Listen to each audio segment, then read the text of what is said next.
টাকাটা তাহলে কোথায় যাবে? শোনো, টাকা কি হাত পা গজিয়েছে নাকি যে হেঁটে হেঁটে চলে যাবে? আমি জানি নাকি কি হয়েছে।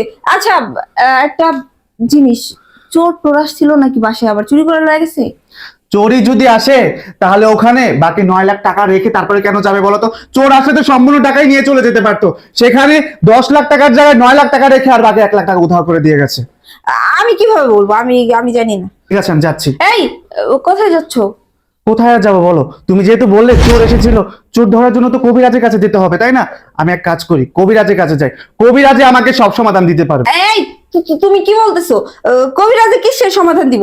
এই চোরটোর কবিরাজরা ধরতে পারে না। আরে, কবিরাজের তো চোর ধরা লাগবে না, কবিরাজ যে আয়না পড়াটা দিব, সে আয়না পড়ার মধ্যে আমি দেখতে পারবো যে কে আমার টাকাটা সরাইছে, কে আমার টাকাটা ধরছে। বুঝতে পারছো? ইয়ে, মানে তুমি সত্যি বলতেছো ওই আয়নার মধ্যে সব দেখা যায়? হ্যাঁ, একদম। ওই যে আমরা টিভি দেখি না, এত বড় টিভির মধ্যে যেরকম ক্লিয়ার সবকিছু দেখা যায়, ওরকম আয়নার মধ্যে সবকিছু পানির মতো চকচকা ক্লিয়ার দেখা যায়, বুঝছো? শ্রাবণ, আমি বলি কি, ওই সামান্য 1 লাখ টাকার জন্য কবিরাজের কাছে যাওয়ার কোনো দরকার আছে? দেখো, 1 লাখ টাকাই তো গেছে, এইটা তো আর এমন বড় বিষয় না। কবিরাজের কাছে না গেলে হয় না? শুধু শুধু টাকা নষ্ট। আরে, তুমি চিন্তা করো না, কবিরাজের কাছে এত টাকা লাগে না, লাগবে ওই 10,000 টাকা।